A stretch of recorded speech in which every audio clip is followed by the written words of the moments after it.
లోనికి వెళదాం. ప్రార్థన చేసుకొని దేవుని వాక్యాన్ని ధ్యానం చేసుకుందాం. పరిశుద్ధుడవైన మా తండ్రి, ప్రేమ కలిగిన దేవాని పాదములకు నమస్కారములు. మీ అపారమైన ప్రేమ, కృప, కనికర, కటాక్షం బట్టి 2024 సంవత్సరంలో 2 నెలలు నీ కాపుదల భద్రతలో భద్రపరిచి 3వ నెలలో ప్రవేశపెట్టి ఆరాధన దినం అనుగ్రహించి నీ సన్నిధికి రాణించినందులకు వందనములు, స్తుతులు, స్తోత్రములు. ఇంతవరకు నాయన మా మధ్యన ఉండి నడిపించినందులకు వందనములు. ఇప్పుడు వాక్యాన్ని ధ్యానిస్తూ ఉండగా వాక్యములో నుండి మాతో మాట్లాడి మహిమ పొందుమని యేసు నామములో వేడుకొంచున్నాం తండ్రి. ప్రభునందు ప్రియులారా, జీవాహారమైన యేసునాథుని కృపా సమాధానములు మనందరికీ సమృద్ధిగా లభించును గాక. భోజన వస్తువులు గోర్తి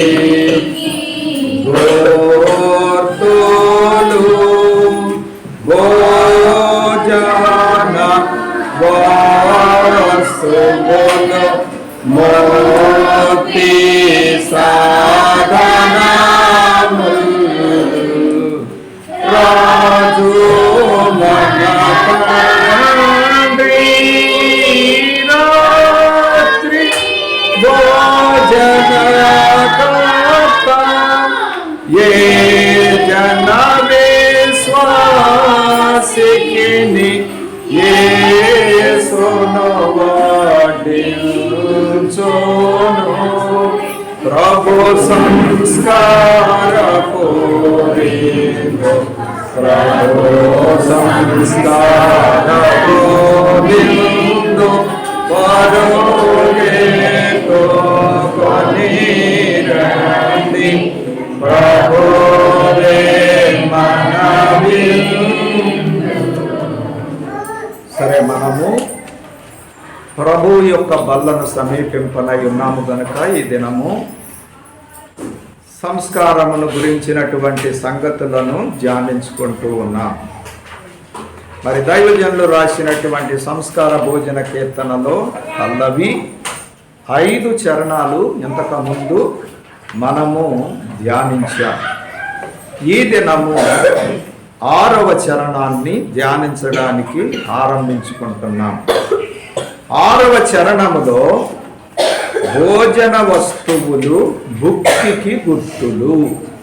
ఇందులో ఉన్నటువంటి మొదటి పదం లేక మొదటి మాట భోజన వస్తువులు భుక్తికి గుర్తులు. మరి భోజన వస్తువులు అంటే మనము తినేటువంటి ఆహార పదార్థములు. మరి లోకంలో దేవుడు సృష్టిలో మనకు అనేక విధాలైనటువంటి ఆహార పదార్థాలను సిద్ధం చేశారు. కాబట్టి భోజన వస్తువులు అంటే మనం తినేటువంటి ఆహార పదార్థాలు. భుక్తికి గుర్తులు. భుక్తి అంటే భోజనము, అంటే బ్రతుకుట కొరకు తీసుకునే ఆహారం అనేటువంటి భావాన్ని మనం అర్థం చేసుకోవాలి. అలాగే అనుభవించుట అనే అర్థం కూడా ఉంది. భుక్తి అంటే అనుభవించుట. మరి తింటే అనుభవిస్తాం కదా రుచి. అలాగే కడుపు నిండుతుంది, టేస్ట్ తెలుస్తుంది, తృప్తి కలుగుతుంది. అలాగే మన శరీరానికి శక్తి. ఇవన్నీ కూడా మరి అనుభవములో ఉంటాయి. అనుభవములు. మరి గుర్తులు అంటే ఒక అర్థం. గుర్తులు అంటే సూచనలు అని చెప్పుకోవచ్చు. లేక గుర్తులను బట్టి తెలుసుకుంటాం. విషయాలను. అంటే భుక్తికి గుర్తులు అంటే అనుభవించుటకు తెలుసుకొనుట లేక తెలుసుకొని అనుభవించుట. అర్థమైంది అనుకుంటాను. కాబట్టి భోజన వస్తువులు భుక్తికి గుర్తులు అంటే దేవుడు మన కొరకు సిద్ధపరిచిన ఆహార పదార్థములను తెలుసుకొని అనుభవించుట అని మనం మరి అర్థం చేసుకోవలసి ఉన్నది. అయ్యో, నాకు తెలిసినంత వరకు నాకు అలా కనిపించింది. కాబట్టి ప్రియమైనటువంటి వాళ్ళరా, మరి దేవుడు మన కొరకు సిద్ధపరిచినటువంటి భోజన పదార్థాలు, ఆహార వస్తువులు ఏమై ఉన్నాయి? భోజన వస్తువులు. ఇది ఈరోజు మనం కొంచెం పరిశీలన చేస్తాం.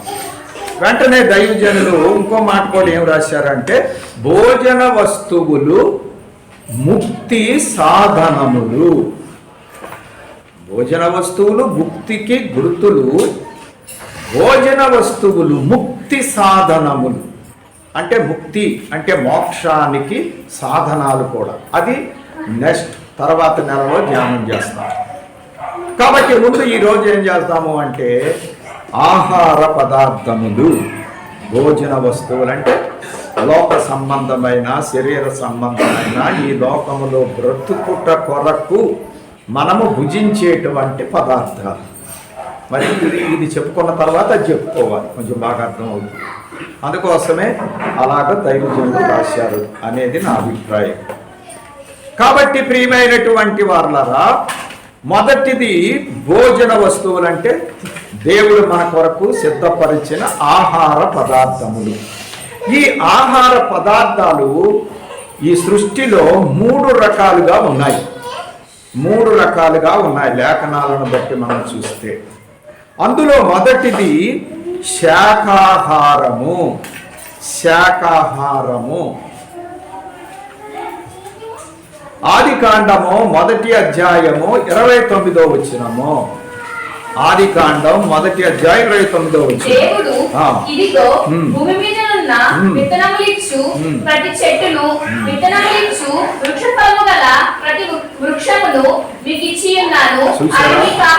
అది మీకు ఆహారముగా ఇచ్చారు దేవుడు. సరే, ఈ భోజన వస్తువుల గురించి అంటే దేవుడే మనకు ఆహార పదార్థాలు ఇస్తున్నాడు అనటానికి ఆధారం 145వ కీర్తన 15వ చరణం. 145:15. ఒకసారి చదవండి. సర్వ జీవుల కన్నులు నీ వైపు చూచుచున్నవి, తగిన కాలమందు నీవు వారికి ఆహారము ఇచ్చుదువు. ఇది దేవుడు మనకు ఆహారం ఇస్తున్నాడు. ఆహార పదార్థాలని మనకి సిద్ధపరిచారు అనటానికి. తర్వాత మనం చూస్తే ఈ ఆహారములో మొదటిది శాకాహారం. దేవుడు తన పోలిక తన స్వరూపములో మానవులు చేయాలి అని సంకల్పించి ఆ మానవులను చేసిన తరువాత, మానవులు చేయటానికి ముందే సృష్టి చేశాడు. సృష్టిలో మానవులకు కావలసినవి అన్నీ కూడా సిద్ధం చేశాడు. వారికి తెలియజేశాడు. ఏమని తెలియజేశాడు అంటే, ఈ సృష్టిలో ఉన్నటువంటి విత్తనాలు ఇచ్చే చెట్లు, ఫలాలు ఇచ్చేటువంటి చెట్లు, లేక భూమి మీద పండే ధాన్యాదులు, ఇవి మీకు ఆహారమగును అని తెలియజేశాడు. ఇంకా మనం కొంచెం వివరంలోనికి వెళితే, ఈ శాకాహారములో ధాన్యాదులు ఆహార పదార్థాలలో, అందులో గోధుమలు, యవలు, సోళ్ళు, సజ్జలు వగైరా వగైరా. ఎహెజ్కేలు గ్రంథము 4వ అధ్యాయము 9వ వచనములో మనం చూసినప్పుడు, మరియు నీవు గోధుమలను, యావలను, కాయధాన్యములను, చోళ్ళును, సజ్జలను, తెల్ల జీలకర్రను తెచ్చుకొని ఒక పాటలో ఉంచి నీవు ఆ ప్రక్క మీద పండుకొని దినము లెక్క. చూసారా, వీటిని తెచ్చుకొని నువ్వు ఆహారాన్ని సిద్ధపరచుకోవాలి. అంటే దేవుడు ఒక ఆజ్ఞ జారీ చేశాడు. అది ఇశ్రాయేలు ప్రజలకు సంబంధించింది. దానికి ఆహారమును గురించి చెబుతున్నాడు ఇక్కడ. ఇవన్నీ కూడా ధాన్యాదులు. మరి దేవుడు మానవుల కొరకు మరి సిద్ధపరిచినటువంటి ధాన్యాదులు, ఆహార పదార్థాలు. తర్వాత చూస్తే కాయధాన్యములు, చిక్కుడు, అలసందలు, కీరకాయలు, దోసకాయలు, ఉల్లిపాయలు, తెల్లగడ్డలు, వగైరా వగైరా. మరి అన్నీ చెప్పాలంటే కష్టం. సంఖ్యాకాండము 11వ అధ్యాయము 5వ వచనము. సంఖ్యాకాండం 11వ అధ్యాయం 5వ వచనం. ఐగుప్తులో మేము ఉచితముగా తిరిగిన చేపలను, కీరకాయలు, దోసకాయలను, కూరాకులను, ఉల్లిపాయలను, తెల్లగడ్డలను జ్ఞాపకములకు వచ్చున్నవి. చూశారా, వాళ్ళకి వస్తున్నాయి అంట జ్ఞాపకం. అంటే ఆహార పదార్థాలు మన్నా తిని తిని మేము విసిగిపోయాము, మాకు అవన్నీ గుర్తొస్తున్నాయని చెబుతున్నారు. కాయధాన్యములు. మరి మనం కూడా ఇవన్నీ వాడతాం, అందుకోసం మీకు చెప్పడం జరుగుతుంది. దేవుడు మన కొరకు సిద్ధపరిచిన ఆహార పదార్థాలు. తర్వాత మనము చూస్తే వృక్ష ఫలములు. మనం చూసే ధాన్యాదులు, కాయధాన్యాలు. ఇవేమో వృక్ష ఫలములు అంటే పండ్లు. చూడండి, ద్రాక్షలు, దానిమ్మలు, అంజూరాలు, వగైరా వగైరా. సంఖ్యాకాండము 13వ అధ్యాయము 23వ వచనము. వారు ఎష్కోలు లోయలోనికి వచ్చి అక్కడ ఒక గెలగల ద్రాక్ష చెట్టు యొక్క కొమ్మను కోసి దండతో 2 మోసిరి. మరియు వారు కొన్ని దానిమ్మ పండ్లను, కొన్ని అంజూరపు పండ్లను తెచ్చిరి. ముఖ్యమైనవి ఇంకా చాలా ఉన్నాయి. యాపిల్, మామిడి, పనస, సీతాఫలం, ఇవన్నీ కూడా వగైరా వగైరా. ఇవన్నీ కూడా ఫలవృక్షములు, వృక్ష ఫలములు. అంటే దేవుడు ధాన్యాదులను ఇచ్చేటువంటి వాటిని ఉంచాడు. అలాగే కాయధాన్యములు అంటే కూరకు సంబంధించినవి, అలాగే పండ్లకు సంబంధించినవి. ఈ 3 రకాలు కూడా శాకాహారము. చూసారా, ఈ 3 కూడా భూమి మీద ఉన్నటువంటి మరి పంటలు, వృక్షముల ద్వారా మనకి లభిస్తున్నాయి. దేవుడు మహాజ్ఞాని, అనంత జ్ఞాని. అందుకే ఆయన భూమి మీద ఈ ఆహారము మన కొరకు సిద్ధపరిచాడు, వృక్షముల ద్వారా, పంటల ద్వారా. అందుకే మనం భూమిని సేద్యం చేసుకొని ఆహారమును సంపాదించుకుంటూ ఉన్నాం. మనమేం సంపాదించుకోక్కర్లేదండి. దేవుడు సృష్టి చేసినప్పుడు వాటంతటికి అవే ఫలించేవి, పండేవి. మనము భుజించటమే. కాకపోతే మనం ఏం చేసామంటే దాన్ని తిరకాదు చేసుకున్నాం. దేవుడే మనకు అన్ని అమర్చి పెడితే మనం శ్రమను కోరుకున్నాం, కష్టాలను కోరుకున్నాం, దేవుడికి వ్యతిరేకమైన పనులు చేసి. ఇప్పుడు కాబట్టి మనమే సేద్యం చేసుకోవాల్సి వస్తాం. సరే, అది వేరే సరే. కాబట్టి ఇవి శాకాహారము. రెండవది మాంసాహారము. మాంసాహారం అంటే ముక్కలు. ఇంకా మనకు తెలుసు కదా, ఇదన్నమాట అండి సంగతి. 9వ అధ్యాయం ఆదికాండము 3వ వచనం. ప్రాణం గల సమస్త చరములు మీకు ఆహారమును పచ్చని కూర మొక్కలను ఇచ్చినట్లు వాటిని మీకు ఇచ్చి ఉన్నాను. చూశారా, ఎందుకో మరి దేవుడు జల ప్రళయము వరకు శాకాహారమే అందరికీ, సర్వజీవకోటి. జలప్రలయం అయిపోయిన తర్వాత దేవుడు ఏం చెప్పాడు అంటే, ఈ శాకాహారముతో పాటుగా మీకు మాంసాహారమును కూడా ఇస్తున్నాను అని అన్నాడు. మీకు అప్పుడే వాతావరణమే మారిపోయింది. మనుషులు మాంసానికి అలవాటు పడిపోయారు. ఇక జంతువులైతే ఒకదాన్ని ఒకటి చంపుకొని తింటమే. ఇక అంతా కూడా ఈ పరిస్థితి వచ్చేసింది. మనం తప్పు అనలేం, కానీ దేవుడే నిర్ణయించాడు. మరి ఎందుకు నిర్ణయించాడో అది ఆయనకే తెలుసు. ఆయన నిర్ణయించాడు కాబట్టి మనం అనుభవిస్తున్నాము. ఇదంతే. కాబట్టి ప్రియమైనటువంటి వారలారా, ఇది మాంసాహారం. ఈ మాంసాహారము ఎలాగ ఉంది అంటే, మొదటిది పెంపుడు జంతువులు. అంటే ఊరిలో ఉండేటువంటి పెంపుడు జంతువులు, గొర్రెలు, మేకలు, పశువులు. ద్వితీయోపదేశ కాండము 14వ అధ్యాయము 4వ వచనము 14:4. ఎద్దు, గొర్రెపిల్ల, మేకపిల్ల, దుప్పి, ఎర్ర చిన్న జింక, దుప్పి, కారుమేక, కారు జింక, లేడి, కొండ గొర్రె అన్నవే. ఇవన్నీ కూడా ఆహారం, మాంసాహారం. పెంపుడు జంతువులు ఏంటంటే ఇంట్లో గొర్రెలు, మేకలు, పశువులు, ఇవి పెంపుడు జంతువుల ద్వారా మనకి మాంసం లభిస్తుంది. రెండవది అడవి జంతువులు. 14వ అధ్యాయంలో 5వ వచనంలో దుప్పి, చదవండి 5వ వచనం. దుప్పి, కారుమేక, కారు జింక, లేడి, కొండ గొర్రె అన్నవే. ఇవి అడవి జంతువులు.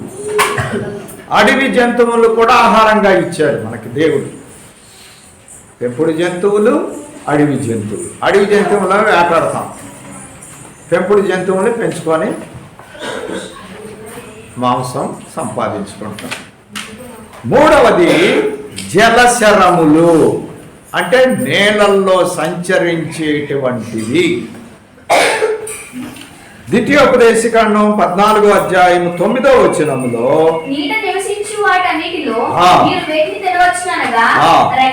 రెక్కలు పొలుసులు గల వాటినన్నిటినీ కూడా మీరు తినవచ్చు. నేలల్లో సంచరించే వాటిలో రెక్కలు ఉండాలి, వాటికి పొలుసులు ఉండాలంట. ఇవన్నీ కూడా మనం తినటానికి దేవుడు మనకి ఇచ్చిన. తర్వాత మీరు చూస్తే పక్షి జాతులు, ఆకాశంలో ఎగిరేటువంటి వాటిల్లో నుండి పవిత్రమైనటువంటి పక్షులను దేవుడు మనకి ఆహారంగా, మాంసాహారంగా ఇచ్చాడు. అదే 14వ అధ్యాయం ద్వితీయోపదేశకాండం 11వ వచనంలో మీరు చూసినట్లయితే ప్రతి పక్షిని మీరు తినవచ్చును, మీరు తినడానికి ఏమనగా పక్షిరాజు, పెద్ద బోరువ, తినకూడనివి. తినేవి ఏమిటి అంటే పవిత్రమైనటువంటి పక్షులు. అంటే దాంట్లోనే కింద ఉంటుంది అనుకుంటా. పావురము, గొవ్వ, అలాగే కోళ్ళు, ఇటువంటివన్నీ కూడా తినదగిన పవిత్రమైనటువంటి జంతువులు, పవిత్రమైన పక్షులు. గువ్వ, పావురం, ఇంకా కొన్ని ఉన్నాయి. మిడత కూడా ఎగురుతూ ఉంటుంది, దాన్ని కూడా తినవచ్చు. యోహాన్ గారి ఆహారం. ఇంకా వగైరా. ఇవి మాంసాహారం అంటే జంతువుల నుండి మనకు వచ్చేటువంటి మాంస రూపంలో వచ్చే ఆహారం. ఒకటి శాకాహారం, 2 మాంసాహారం. ఇవి 2 రకాలైనటువంటి ఆహారాలు. ఇక మూడవది సంబార ద్రవ్యములు. అంటే మసాలాలు, మన భాషలో చెప్పాలి. ఇవి లేకపోతే కుదరదు. చూడండి, వీటిల్లో ఏమి అంటే కొత్తిమీర, జీలకర్ర, పుదీనా, సోపు, సదాప, ఆవాలు. మత్తయి సువార్త 23వ అధ్యాయము 23వ వచనము. మత్తయి సువార్త 23:23.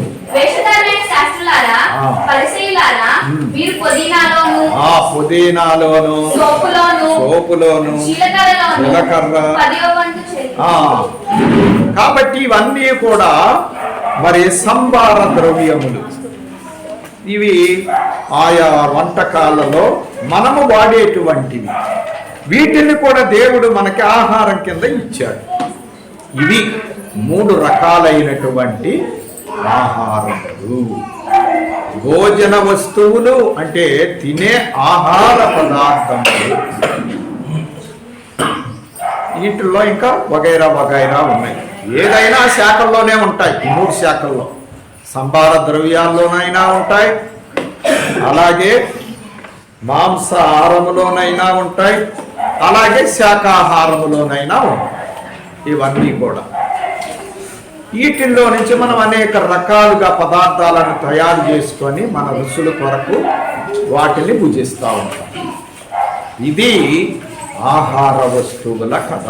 బైబిల్ గ్రంథంలో దేవుడు మన కొరకు సిద్ధపరిచిన ఆహార వస్తువులు.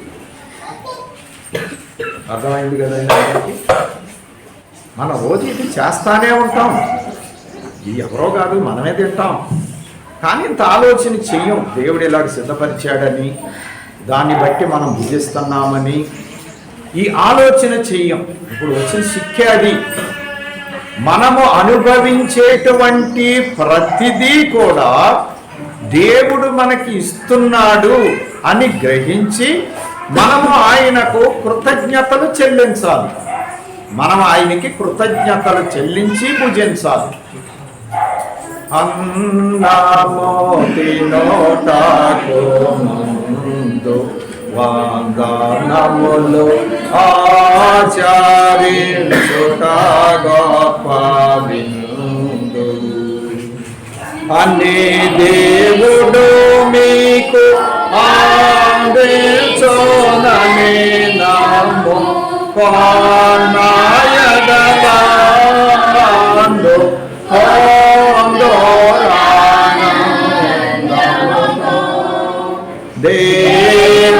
దేవదేవుని ప్రకారే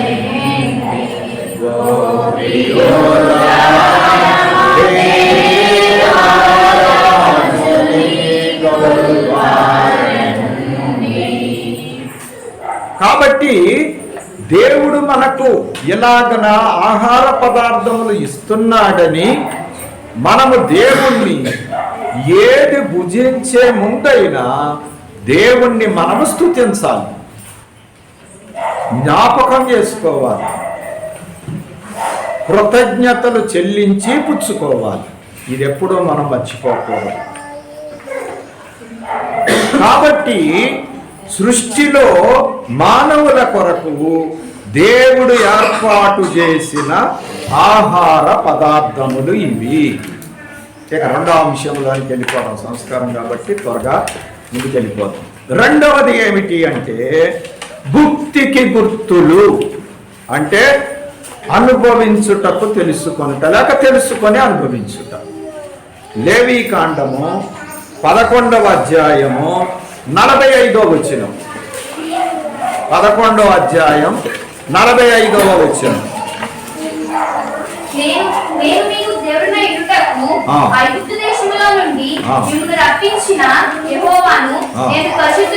నేను పరిశుద్ధుడను గనుక మీరు కూడా పరిశుద్ధులు కావలెను.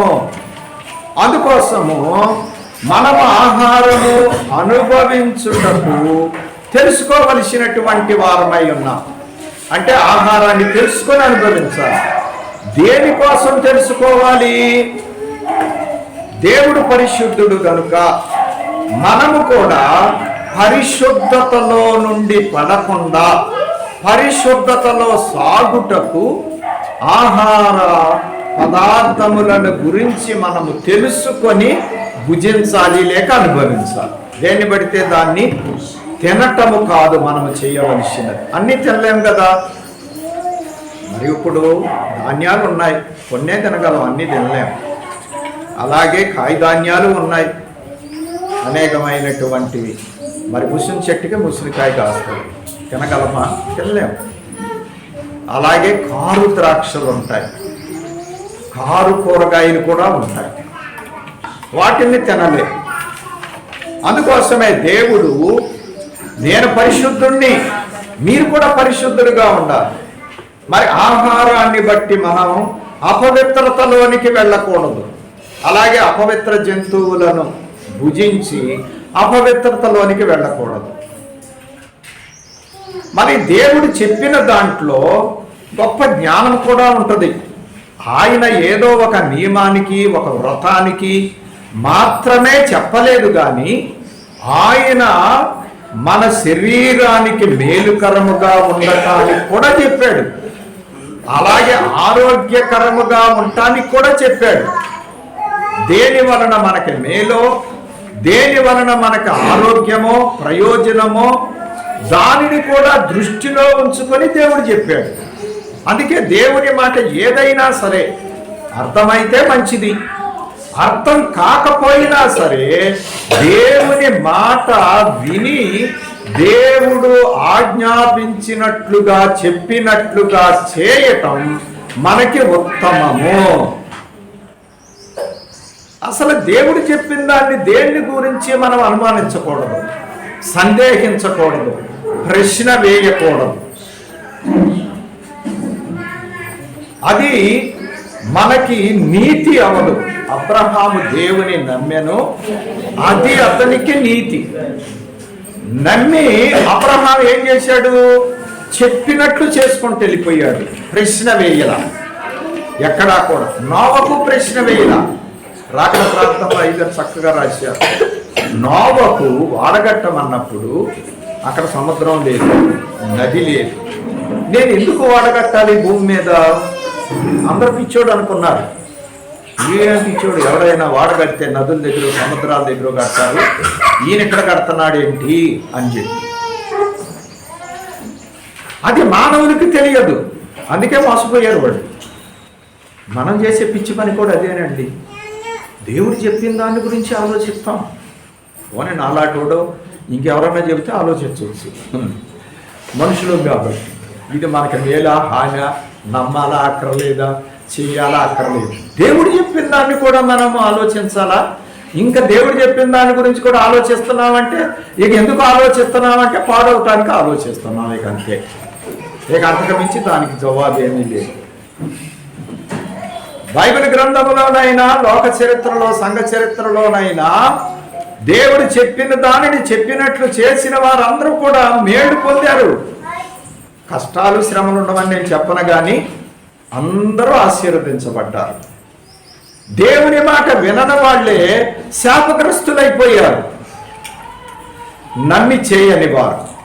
ఇది చరిత్ర చెప్పే సత్యం. అందుకే మనం ఎప్పుడూ కూడా దేవుడు చెప్పినట్లు చేయటానికి ప్రయత్నం చేసుకోవాలి. దాన్ని ఎప్పుడు అనుమానించకూడదు.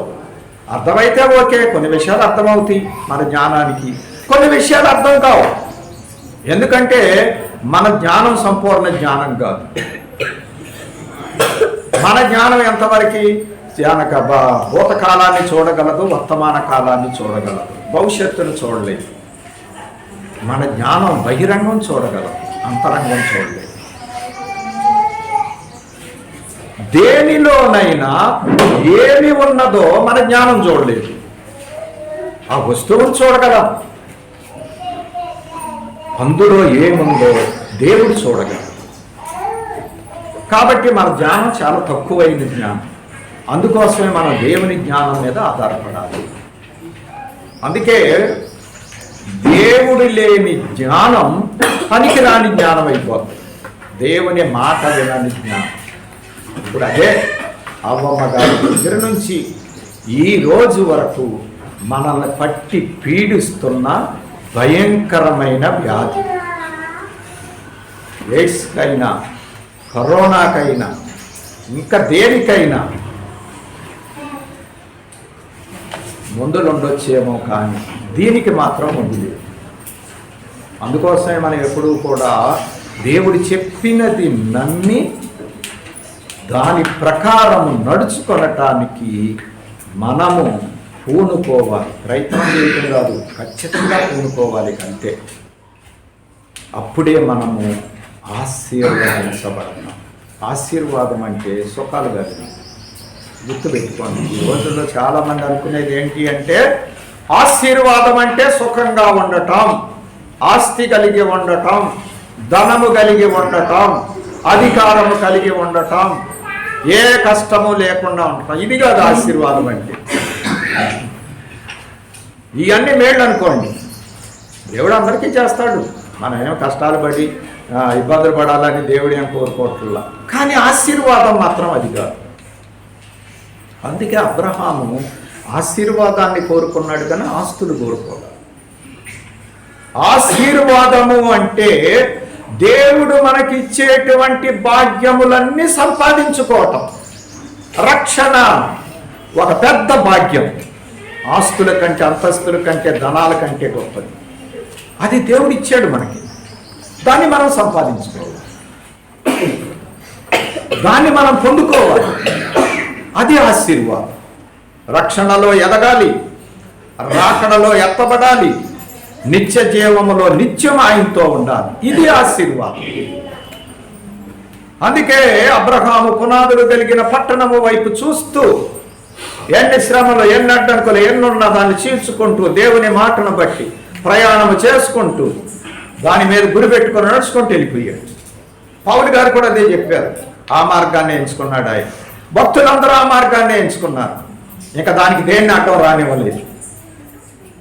కాబట్టి దేవుడు పరిశుద్ధుడు, మనం పరిశుద్ధ మార్గములోనే సాగాలి. అందులో ఆహార విషయంలో కూడా జాగ్రత్త పడాలి. అది దేవుడు కోరుకునేది. అందుకోసమే ఆయన ఏది పవిత్రమైనది, ఏది అపవిత్రమైనది, దేన్ని తినవచ్చు, దేన్ని తినకూడదు అని కూడా చెప్పాడు ఆయన. వాటిని మనం గమనించుకోవాలి. కాబట్టి మరి మనము భుక్తికి గుర్తులు అంటే తెలుసుకొని అనుభవించున్నాం.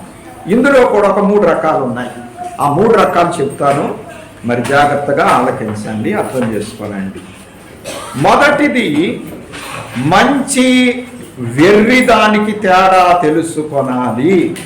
మంచిదానికి వెర్రిదానికి అంటే కాదు, లేక అది మనకి ఉపయోగం లేని, తినకూడని. రాజుల 2వ గ్రంథము 4వ అధ్యాయము 39వ వచనము. ఇక్కడ సందర్భం ఏమిటి అంటే ఎలీషా గారి కాలం అది. మరి ప్రవక్తల పాఠశాలలు ఉండే ఆ రోజుల్లో సమూయేలు గారు స్థాపించారు. వాటిని కొనసాగించుకుంటూ వస్తున్నారు. అటువంటి సందర్భంలో జరిగినటువంటి సంఘటన రాజుల 2వ గ్రంథము 4వ అధ్యాయము 39వ వచనాన్ని ఒకసారి చూడండి. అయితే ఒకడు కూరలు ఏరుటకు పొలంలోనికి పోయి వెర్రి ద్రాక్ష చెట్టును చూచి దాని గుణం ఎరగక దాని తీగలు తెంపి ఒడి నిండా పోసుకొని వచ్చి వాటిని తరిగి కూరకుండలో వేసెను. చూసారా, వెర్రి ద్రాక్ష. వెర్రి ద్రాక్ష అంటే అది తినటానికి పనికొచ్చేది కాదు. మరి ఎలీషా గారు మరి శిష్యులకు ఆహారం సిద్ధపరచడానికి అరణ్యంలోనికి, అడవిలోనికి వెళ్ళి ఆకుకూరలు కోసుకొని రండి, కూరాకులు అని చెప్పి పంపిస్తే అందులో ఒక శిష్యుడు వెర్రి ద్రాక్ష ఆకులను చెట్టును చూచి దానికో గుణమెరక దాని తీగలు తెంపి ఒడి నిండా కోసుకొచ్చి కూరకంలో ఇచ్చి. చూసారా, చేదు కూర వేసామనుకోండి, చేదాకులు ఉంటాయి, పోనీ యాపాకులు వేసామనుకోండి, తోటకూరతో పాటు తోటకూరతో పాటు యాపాకులు వేస్తే మన కూర ఏమవుతుంది? ఇప్పుడు చేదైపోతుంది. అలాగా శిష్యుడు వెర్రి ద్రాక్షను తీసుకొచ్చాడు, తెలియక దాన్ని కూడా పోసేశారు, కూరకంలో వేసేసారు.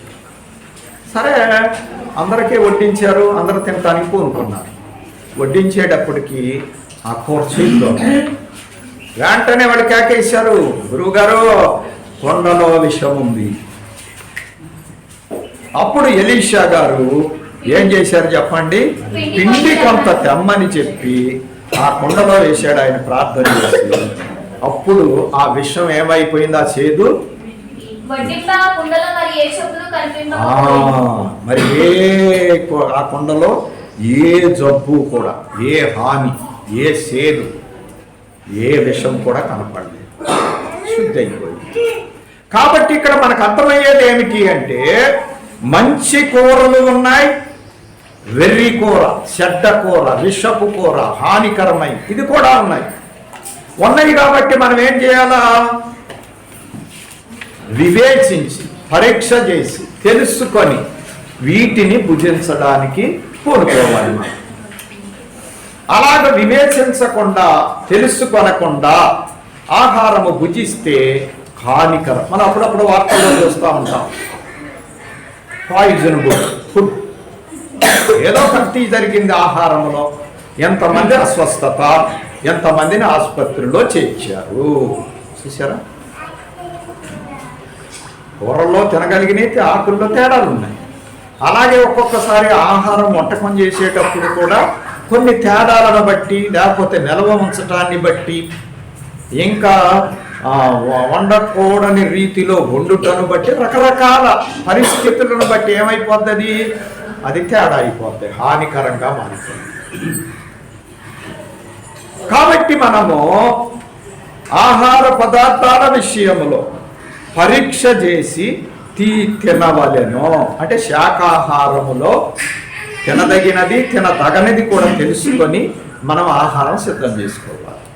ఇక రెండవది మాంసాహారములో లేవీకాండము 11వ అధ్యాయము 46-47 వచనాలు. లేవీకాండం 11వ అధ్యాయం 46-47 వచనాలు. అపవిత్రమైన దానికిని తినదగిన జంతువులకును తినగలని జంతువులకును భేదము చేయనట్లు జంతువులను గూర్చియు పక్షులను గూర్చియు జలచరములైన సమస్త జీవులను గూర్చియు నేల మీద ప్రాకు సమస్త జీవులను గూర్చియు చేసిన విధి ఇదే అని చెప్పుమనెను.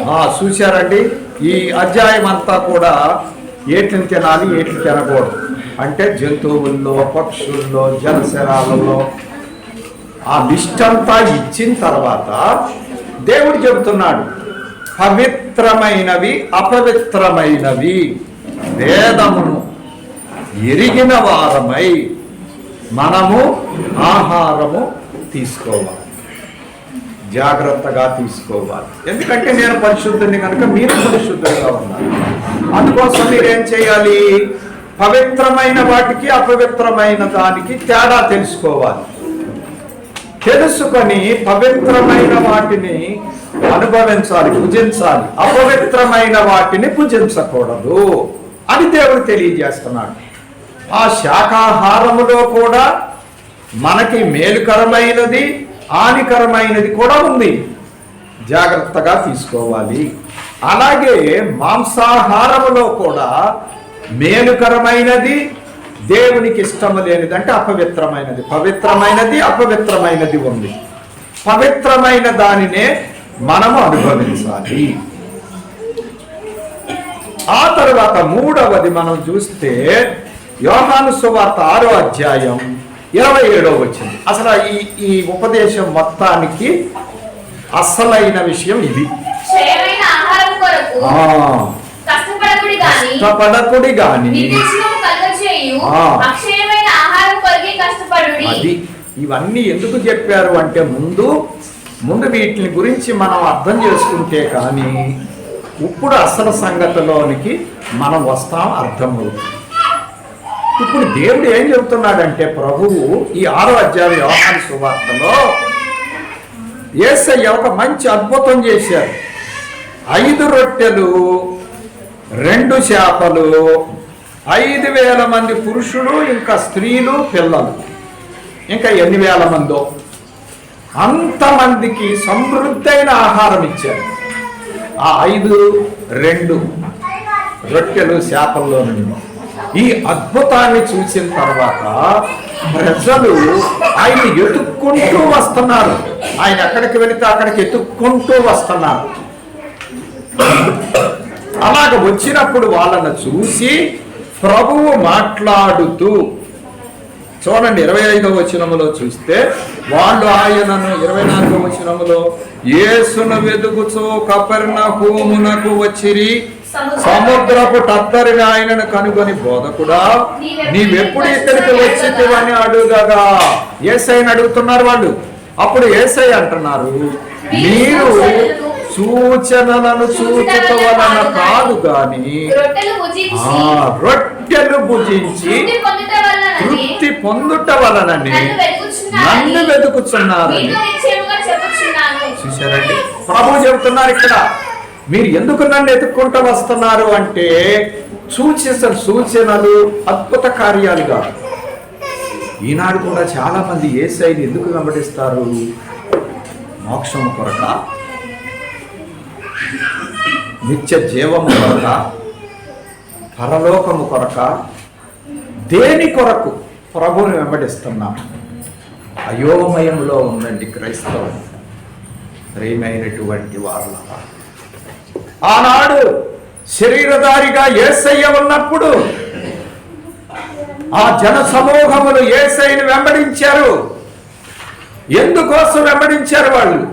ప్రభువే స్వయంగా చెబుతున్నారు, మీరు రొట్టెలను తృప్తిగా భుజించుట వలన నన్ను వెతుక్కుంటున్నారు అని అప్పుడు వాళ్ళకి వారు వెతుక్కునే ఆహారానికి యేసయ్య ఇచ్చేటువంటి అసలైన ఆహారానికి వ్యత్యాసం ఏమిటో ఈ 6వ అధ్యాయంలో మాట్లాడారు. యోహాను గారు రికార్డ్ చేశారు మన కోసం. ఈ అధ్యాయం అంతా కూడా తర్కమే. ఆయన క్షయమైన ఆహారము, అక్షయమైన ఆహారము. ఈ లోకము క్షయమయ్యేది, ఈ లోకములో ఉన్నదంతా క్షయమైపోయేది.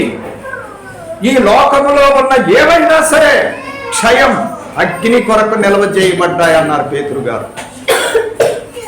పోనీ ఈ లోకములో మనము భుజించేటువంటి ఆహారము కూడా క్షయమైన ఆహారం. మీరెవరైనా సరే దేనినైనా సరే సంపకుండా తినగలరా? జరగదు. దేన్నైనా సంపాల్సిందే మనం.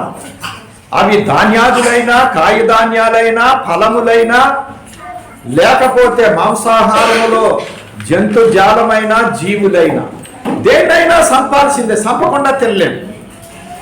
సంపకుండా తినలేకపోతున్నాము కాబట్టి మనం కూడా చనిపోతూ ఉన్నాము. నిజమే, ఆహారం తీసుకుంటున్నాం, శరీరానికి శక్తి వస్తుంది, మరి ఎందుకు చావాలి? చావకూడదుగా. ఆహారం లేక ఎవరైనా చచ్చిపోతున్నారా? ఆహారం తింటూనే చచ్చిపోతాం. ఆహారం తింటున్నా వయసు వచ్చేస్తుంది, శరీరం బలహీనమైపోతుంది, వృద్ధాప్యం వస్తుంది, ఓపిక తగ్గిపోతుంది, ఆఖరికి చివరికి వెళ్ళిపోతుంది. ఆహారం తింటాం ఏమన్నా మానేమా? సచ్చే వరకు తింటానే ఉంది. మరి చావకూడదు కదా. ఇప్పుడు విపరీతమైన మందులు వచ్చేసాయి. గుండె హార్ట్ తీసి హార్ట్ వేసి అంత వైద్యం పెరిగిపోయింది. ఎంత వైద్యం పెరిగిపోయిందో మనకు అంత ఆయుష్ తగ్గిపోతుంది.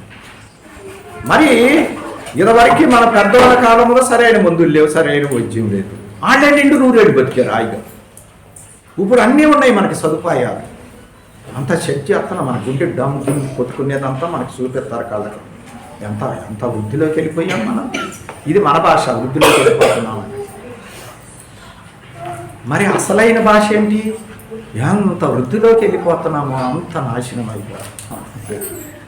ఇది అసలైన భాష. బాగా ఆలోచించండి, అర్థమవుతుంది. మరి ఎన్ని మందులు ఉన్నాయి, ఎన్ని సదుపాయాలు ఉన్నాయి. ఆఖరికి ప్రాణం పోతున్నా సరే వెంటిలేటర్ మీద పెట్టి బతికించగలరు. ఎంతో కొంత సమయాన్ని బతికించగలరు. అంతకాడికి వచ్చేసింది వైద్యం. అయినా ఆరోగ్యం బాగోట్లా. ఎవరైనా సరే నాకు ఏ బాధ లేదు, ఏ అనారోగ్యం లేదు, ఏ నొప్పి లేదు, ఫ్రెష్, ఆనందం, సంతోషం. ఆరోగ్యమే మహాభాగ్యం. ఆరోగ్య ఆనందం ఎంతమంది ముందు చెప్పండి? ఎవరో చెప్పలేం. ఏదో దేవుడి దయ అంతవరకే. అంతేగాని ఎవరైనా సరే నిబ్బరంగా నాకు ఏ నొప్పి లేదు, ఏ బలహీనత లేదు అనేవారు లేరు. మరి ఎంత మందులు, ఎంత వైద్యం పెరిగితే మరి మన ఆరోగ్య విషయంలో, మన శరీర సంబంధ విషయంలో మనం ఎందుకు మేలు పొందలేకపోతున్నాం? మన జీవాన్ని అంటే ఈ లోకంలో మన ఆయుష్ని ఎందుకు పెంచుకోలేకపోతున్నాం? ఎందుకు తగ్గించుకుంటున్నాం? చూసారా? కారణం ఏంటంటే దానికి ఒకటే జవాబు యేసయ్య చెప్పాడు, ఇది క్షయమైన ఆహారము. క్షయమైన లోకం, క్షయమైన ఆహారం. ఇంకా సమస్య లేదు. శరీర రీతిగా నీవు దినము క్షయమైపోవటం ఖాయం. అందుకోసమే ఈ క్షయమైన లోకములో, క్షయమైన జీవితములో ఉన్నటువంటి నీవు తీసుకునేది కూడా క్షయమైన ఆహారమే. అందుకోసమే ఈ క్షయమైన ఆహారము కొరకు మీరు వెతుక్కో అక్కర్లేదు, ఎంత తాపత్రయపడక్కర్లేదు.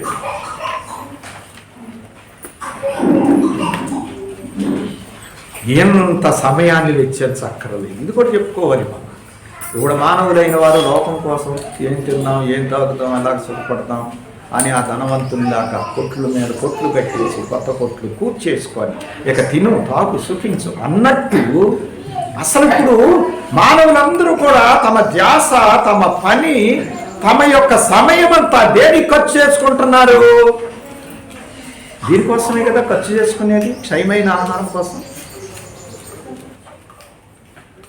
దీని నిమిత్తం దేవుని యొక్క నియమమును, దేవుని దగ్గర గడిపే సమయాన్ని ఎంత పాడు చేసుకుంటున్నాం?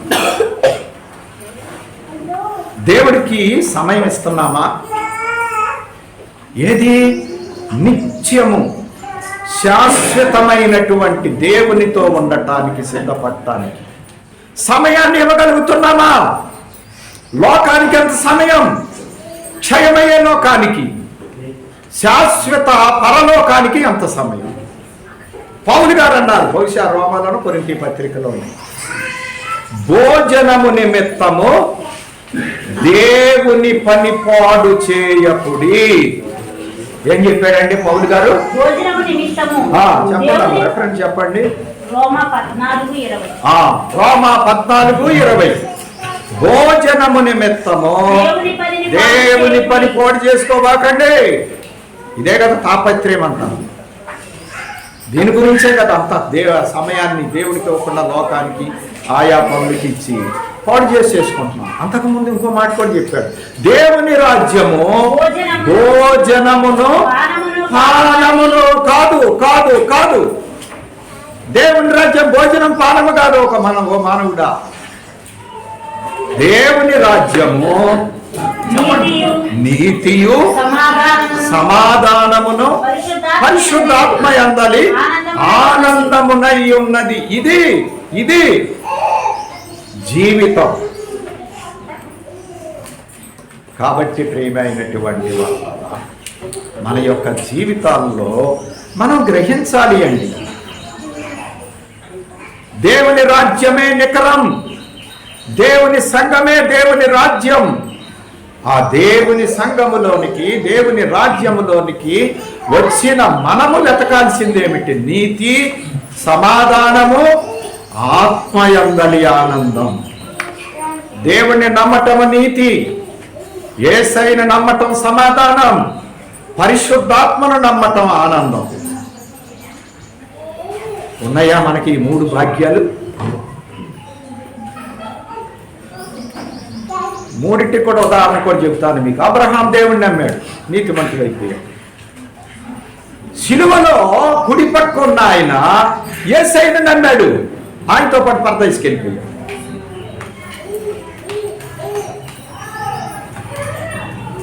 పౌలు గారు పరిశుద్ధాత్మ చేత నింపబడ్డాడు, ఆయన జీవితం అంతా ఆనందమే. ఎలాగ ఆనందం? ఆయన మాటల్లో మనం నిజంగా చదివి అర్థం చేసుకుంటే అసలు భలే ఉంటుందండి. అసలు నేను ఎప్పుడు బలహీనుడనో అప్పుడే బలవంతుడను. ఎంత మాట! ఏమీ లేని వారమైనట్టుండి అనేకులను ధనవంతులుగా చేస్తున్నాం. అపొస్తలుల కార్యాల్లో వాడలో వెళ్తున్నాడు, వాడ పగిలిపోయింది, మెలితే అనే దీవి మీద పడ్డారు. 276 మంది ఉన్నారు ఆయనతో పాటు. అన్ని వాళ్ళలో నుంచి కాపాడుకుంటానికి సముద్రంలో కలిపేశారు, ఆహారం లేదు. 3 నెలలు ఆ దీవికి అధిపతి అయినటువంటి పొప్లి అనేవాడు వీళ్ళను పోషించాడు. చూసారా? పొప్లి అనేటువంటి వాడు 3 నెలల మందిని పోషించాడు ఒక వార జనాన్ని. ఏమన్నా ఉందా? ఏమీ లేదు.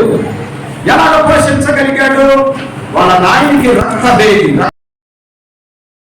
ప్రార్థన చేశారు, రక్త విరోచనాలు బంద్ అయిపోయింది.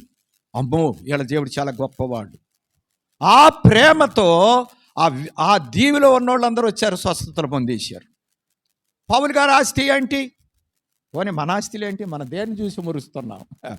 ఆస్తులను చూసి, అంతస్తులను చూసి, అధికారాలను చూసి, ధనాలను చూసి, బంగారాలను చూసి, ఆహా ఏమి ఆనందం అండి! ఇది ఎందుకు పనికిరాదు ప్రియులారా, ఎందుకు పనికిరాదు. అందుకే అపోస్తల కార్యాలు 3వ అధ్యాయములో శృంగారం అనే దేవాలయం దగ్గర పేతురు గారు అంటున్నాడు, దేవాలయం గుమ్మ దగ్గరే కూర్చుంటున్నాడు. దేవాలయంలో జరిగేటువంటి అనుభవాలు ఈ పాపం అడుక్కున్న ఆయనకి లేదు. అటువంటి ఆయనతో మాట్లాడుతున్నాడు పేతురు గారు, నువ్వు ఆశించినట్లుగా వెండి బంగారాలు నా దగ్గర లేవు, కానీ నా దగ్గర ఒకటి ఉంది, యేసునామము. నజరేయుడైన యేసునామములో లేచి నడువు అన్నాడు. అంతే.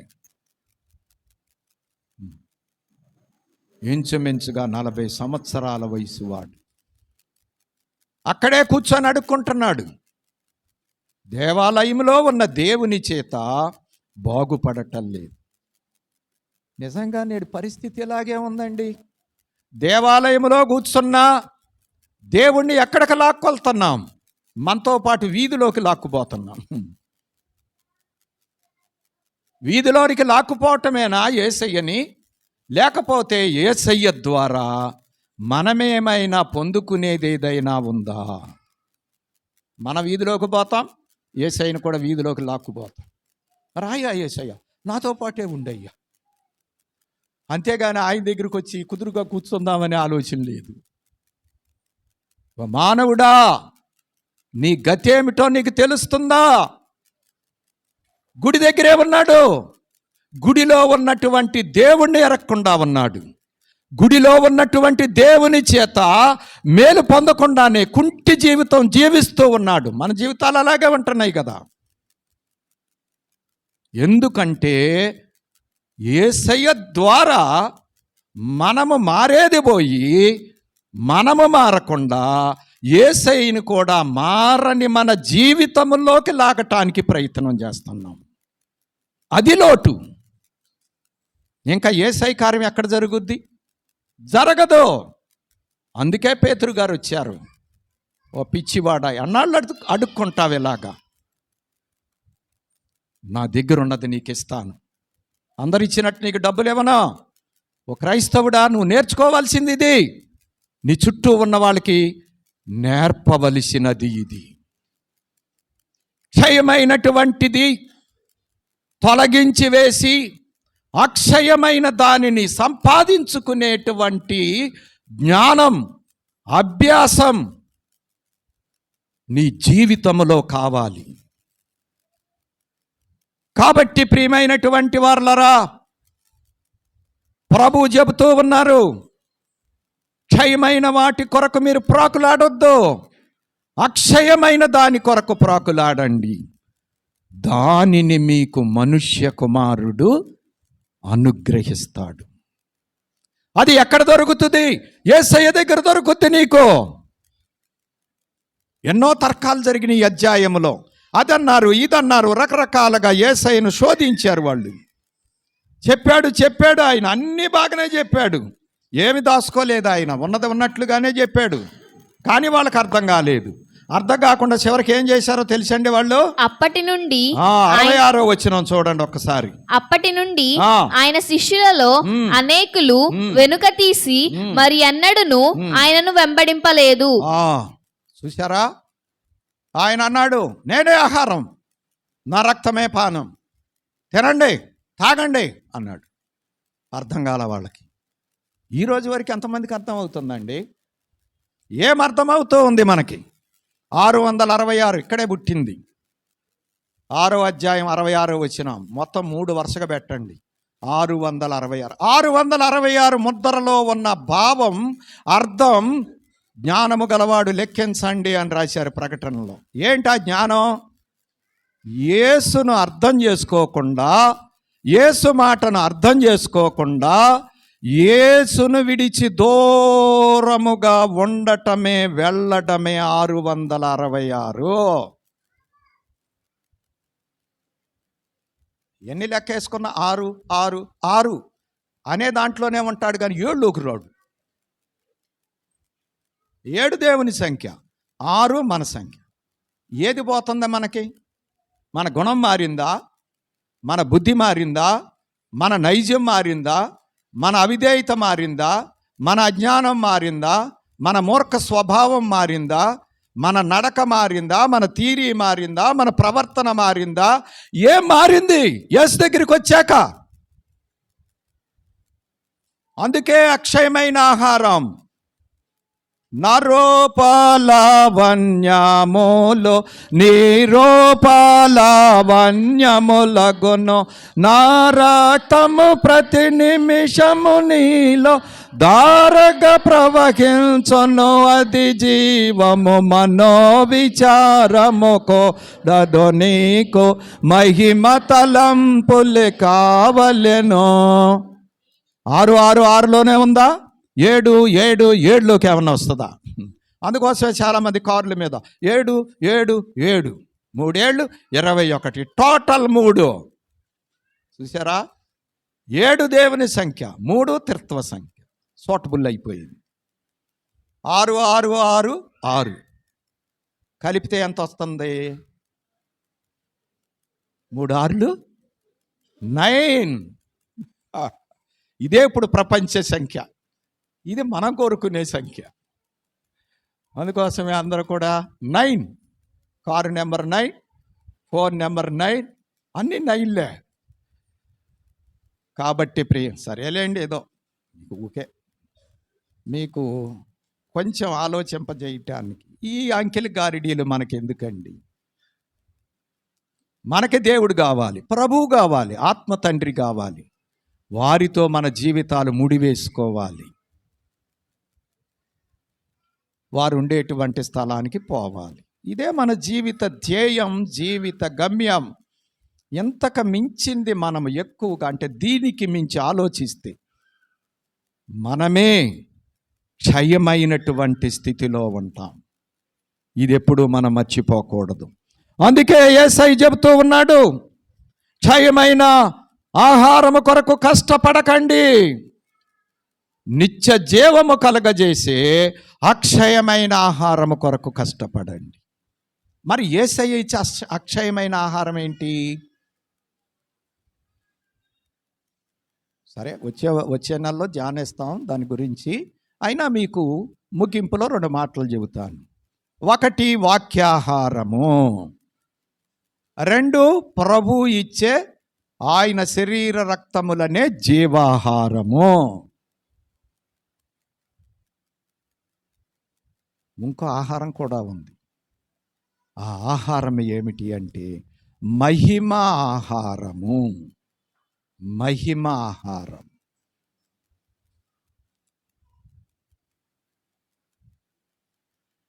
వాక్యాహారము తినని ఎడల బలమాత్మకు లాభించోటెట్లు, వాక్య గ్రంథములోని దేవుని పలుకో వినక నడచోటెట్లు.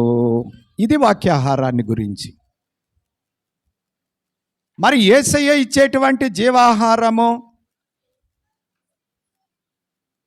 నైజ పాపములో నశించుటకే, ఏకా నైజ పాపములో నశించుటకే భోజనము వడ్డించును రాజస్వయముగా, దేవారాజస్వయముగా గనుకానా కేమి కొదోవానాదుడుండా. మరి మహిమాహారము, మహిమతోడా కాపివేయో మహిమా కొరకు సిద్ధపరచు, మహిమా జీవులనుగా మార్చి మహిమలోకి చేర్చుకొనును. యేసు ప్రభువు వాచోచున్న రిదిగో వినరండి. ప్రాముఖ్యముగా యేసయ్య నీకు ఇచ్చేటువంటి ఆహారం, ఆయన మాటే నీకు ఆహారం. మనుషుడు రొట్టె వలన కాదు గాని దేవుని నోట నుండి వచ్చు ప్రతి మాట వలన బ్రతుకును. అలాగే యేసయ్య చెబుతూ ఉన్నారు, నేనే జీవాహారం. ఎవడు ఈ జీవాహారమును అందుకుంటాడో వాడు నిత్యము జీవిస్తాడు. వాణ్ణి నేను లేపుతాను అంచె దినమున కాదు, రాకడ దినమున నేను లేపుతాను, వాణ్ణి నాతో ఉంచుకుంటాను. యోహాను సువార్తలో చెప్పలేదా, మార్తతో మాట్లాడుతూ, పునరుద్ధానమును జీవమును నేనే, నా యందు విశ్వాసం ఉంచివాడు చచ్చినా బతుకుతాడు, బతికింత సావడు. పాత నిబంధన క్రొత్త నిబంధన చెప్పేశారు ఆయన. అంతకుముందు అనేకులు చనిపోయారు, ఆయన పునరుద్ధానుడు అయిన తర్వాత వాళ్ళందరూ బతికొస్తారు. అలాగే క్రొత్త నిబంధనలో ఉన్నవారు, ఆయన ఎరిగిన వారు సజీవ సంగారోహణలో వెళ్ళిపోతారు. కాబట్టి ఆయనే జీవాహారం. అది అర్థం కాక అక్షయ ఆహారము కోరుకునేవారు ఆయన విడిచిపెట్టి వెళ్ళిపోయారు. ప్రియుడా, యేసయ్యను విడిచిపెడుతున్నావా? యేసయ్యను హత్తుకుంటున్నావా? యేసయ్య సహవాసమును కోరుకుంటున్నావా? యేసుతో ఏకమవటానికి ప్రయత్నం చేస్తున్నావా? నీ పరిస్థితి ఎలాగ ఉంది ఆలోచించొక్కసారి.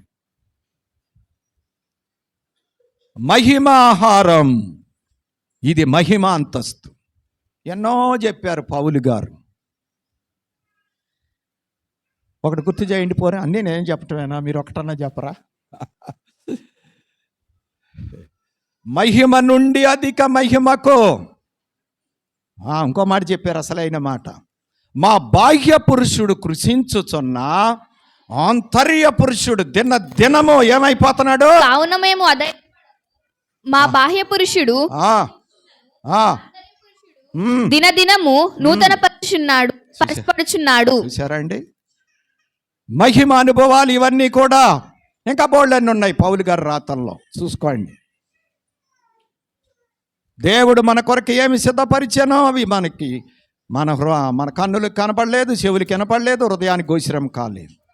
పరిశుద్ధాత్మ ద్వారా మనకు బయలుపరుస్తున్నాడు.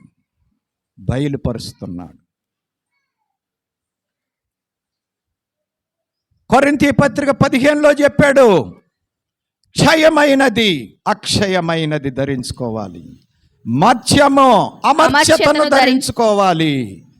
అప్పుడు విజయమందు మరణము వేయబడును.